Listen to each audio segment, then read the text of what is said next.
My first guest tonight is one of the most popular musicians in the world. He and his group Culture Club are currently in the middle of a U.S. concert tour, and this is their latest album right here. It's called Waking Up with the House on Fire. Please welcome back to this program, Boy George.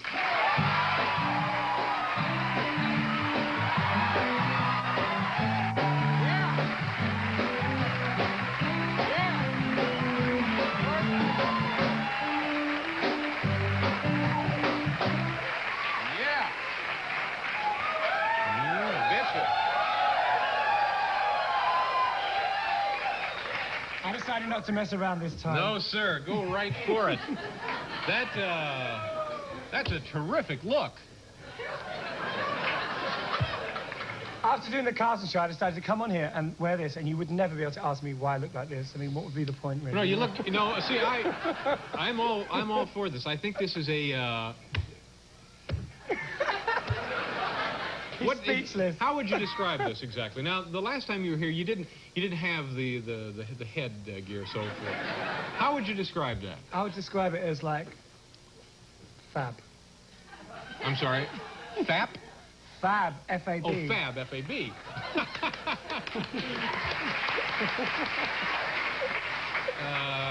Nice to see you again. Thank you for coming back. How are things on the tour?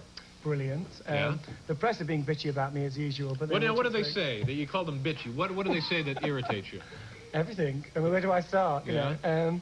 But the tour's been great. I mean, playing in America is always brilliant. You know, like the crowds have been fantastic. You know, there's a different sort of attitude to music here. You know, I mean, people love the music, so like we go on stage and it's great. But the press... don't they love it? I'm sorry. What were you going to say? I interrupted. No, you know, the press sort of, you know, they never go to a show and have a great time, do they? You know what I mean? If you look at the crowd, like everyone's standing up and there's always like two press people sitting down, you know. Yeah. Like, everyone's sort of partying and they're sitting there writing notes. You know? Now, why do you think that is? Why do you think that now you're obviously unhappy, as you said, with things they're writing. Why are they writing things that make you unhappy? Because they're evil. Do you have traffic wardens here? Traffic wardens? Like people who sort of come and give you tickets when you park on the wrong place. Oh, sure, yeah. They're like traffic wardens, aren't they? They've got sort of warped mentalities, you know. Yeah. Now, where are you appearing? Where was your last date? We played Meadowlands 2 nights ago. Last night we played in Connecticut, Hartford, and we're at Madison on Thanksgiving. And do you notice any different from any of these places? Like, is it different when you go to a place in the Midwest from, say, the Meadowlands or Hartford? Or... I say down Texas is quite different, you know. There were people, you know... I mean, when David Bowie first went to Texas, like, you know, 10 years ago, somebody put a gun to his head and said, you know, leave town, faggot. And, you know, so it's sort of, it is very different. Was that one of those traffic wardens you're talking about? I think so. But the one thing, I mean, for me to go down there looking like this, I think I deserve an Oscar. You know? Now, you mentioned the press and so forth. I remember you were on vacation, and there was a picture of you on the front page of some publication, and I guess the gist of the thing was you hadn't shaved in a day or so, and there it is right on the front page. Now, does that upset you that you can't even let yourself go a little bit? If in fact that's the right expression. It's not actually. It's nice to know that you can sort of not bother dressing up and still make front page news. You know? I suppose that people sort of have this impression that, you know, underneath this, you know, no hair stubble, you know, exists.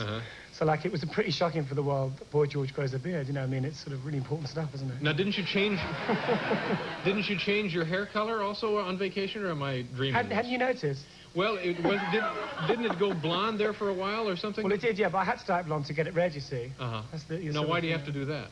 Well, because it won't go red if you don't, you know, you put red dye over black, it won't go red, you know. Oh, I see. It's just a technical thing, you know. Yeah. Well, it sure worked. Oh, actually, I have something for you to put on because you look really boring, so put this on. Come on, make him put it on.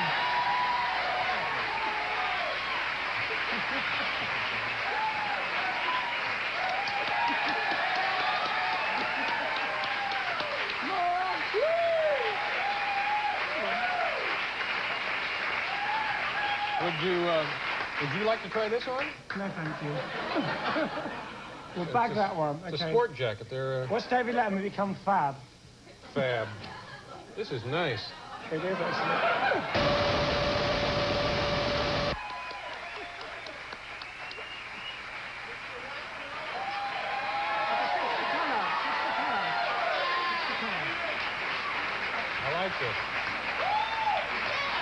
I do. I like this. Thank you very much. It's awfully... I like this. I don't... No, I do. I like this. Can I help you with your luggage? This is great. Now, is this an expensive piece we have on here? To you, it would be.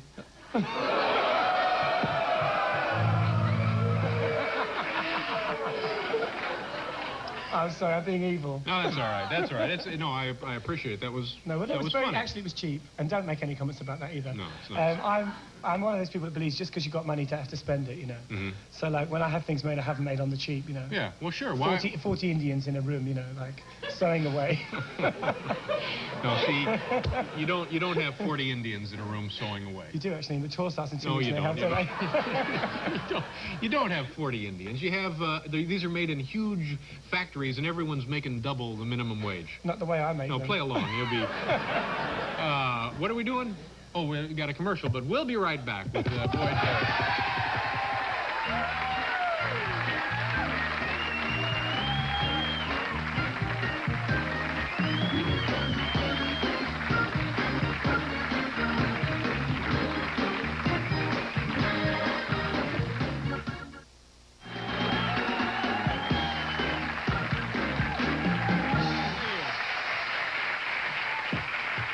You know what we ought to do right after the show? We'll go down to the river and help them unload freighters. You can, I'll watch. You mind if I slip out of this a little bit? I don't think you should, do you? No, let's slip right out of it. No, we'll slip right out of it. Oh, that's a real closet job. Thank you very much. Let me put that over there. It was awfully nice of you to bring me something to wear. I do appreciate that. Okay, well, you look better in it than you do now. Thank you. Oh, I did. Well, now tell me what the Princess Margaret said about you. What was the... did she, in fact, say something nasty to you? Or about you? Or what was... Yeah, she said I was a tart. A tart. Now, how did this come up? Well, what happened was that we were doing it was a radio, like, promotion show. You know, it's all the DJs, you know, on the radio. They have, like, a party, and you go and award them with prizes. Mm-hmm. You know? Like, celebrities go along and give prizes. And she was, like, host of the event. And, Princess Margaret is giving out awards to disc jockeys? Exactly. Really? This is royalty? That says it all, you know. Yeah.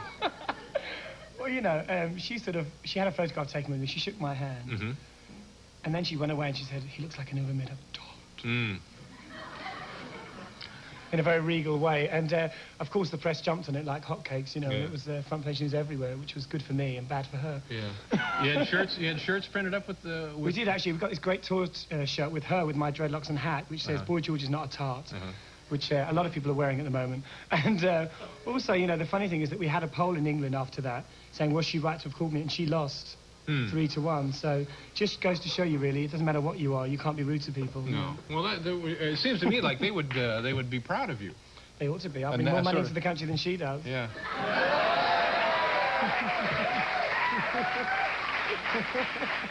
You know, I saw the Queen Mother a couple of weeks ago. I like the Queen Mother. Yeah? Have you met the Queen Mother? No, but she wouldn't be rude to anyone. She's so sweet. Yeah. I saw her. It was actually I just saw her hat. She had a very nice hat on. We're into hats in England. Now tell me about this. Now you've got all of these. Here is the Culture Club, Boyd George, in his own words, magazine. It's rubbish. Now, do you make any money off of this? Now, that book should be called All the Worst Pictures Ever Taken of Boyd George, you know, because it's just hideous. Gee, is it hard to believe you've taken a bad picture, though? You know, it's... After looking at that, you'll be believed it, I'll tell you. Now, how can they do this? They sell it and you make nothing of it, right? It's just, it's one of those things. When you start out, what record companies do is they lease you out to these different studios to take your photograph, because they're never optimistic record companies. They always think you're going to flop. Right. So they sort of wheel you out in an iron lung and they say, look, photographing, please put them in your magazine. And, you know, when you do make it, they have wonderful pictures of you to print in books. Everything you want to know about Boyd George and Culture Club by Wayne Rogers. Wayne Robbins. Oh, I'm sorry, Wayne Robbins, yeah. Now, is this on the level? Did you guys okay this? The funniest thing of all is that these people put in the book thanks to Boyd George. You know, I've never even met them, you know. Well, that's it's all, you know, we have one book out called When Cameras Go Crazy, which is a legal Culture Club book, which has pictures of me with hankies on my head on the beach. And, hankies on your head on the beach? Yeah, it's all sort of stuff that we've given to the publishers to print. You know, now, do we have a copy of that one here? We don't, actually, but it's in the shops. Go out and buy it, please. We only have the frauds there. Now, how many cities are you going to be in on this tour? Well, we're nearly finishing now. We've been to Texas. Mm-hmm. We've been down south. Yeah, it was great, actually, because every night there was like 300, 400 people standing outside with banners saying, Boy George is evil. Really? It's because they couldn't spell beautiful. I would just think that people would be beyond that at this point, you know? They are beyond, but what they're beyond, I don't know. Now, are you and the band getting along all right? Yeah, we love each other. Yeah? There's no jealousy, no bickering? Well, it's like saying, you know, do every family, you know, like a family, do they ever argue? Of course they argue. Yeah. And, you know, we do argue, you know, there's no two ways about it. But the Rolling Stones must have argued thousands of times and they're still together. Been around quite some time. You know, I just think it's, journalists, they sort of get the privilege of getting backstage, you know, watching you change and stuff, and they sort of go back and report these rumours. Well, sure, if they're looking at you in the most intimate conditions, they're going to see things that are... It's like assuming that, you know, because you're famous, you don't have feelings and you don't argue. Like, I'm sure Joan Collins often throws a fit, you know. But she often sort of, you know, hits her child for putting wire coat hangers in the cupboard. So the band, weren't there rumors that the band was breaking up? There was rumours that the band were breaking up, and it started off in USA Today, which I never read. And they said that we were breaking up and that my ego was getting too big. What they meant was my hat was getting too big, you know? Now, do you guys all make the same amount of money, or are you just sticking it away and they don't see any of it? Shall I lie? Shall I lie? I do make more than them.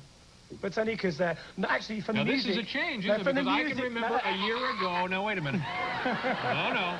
A year ago, I saw you guys all together somewhere, and they said, oh, no, it all gets divvied up. We're all making the same we all make the same money. From the music, we make the same amounts, but they have this doll out, Boy Snoopy. Go out and buy it. Boy Snoopy? They have all these dolls out, which I get the money for. Boy Snoopy? Boy Snoopy, and it is selling like hotcakes, I tell you. Now, if we could just get it to sell like a toy. Boy Snoopy. There's 3 dolls out of me. One's called Boy Snoopy, and there's Snoopy doll, the one you all love to hate, you know.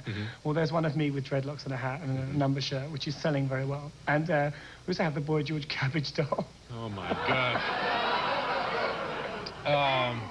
Now... Shut up.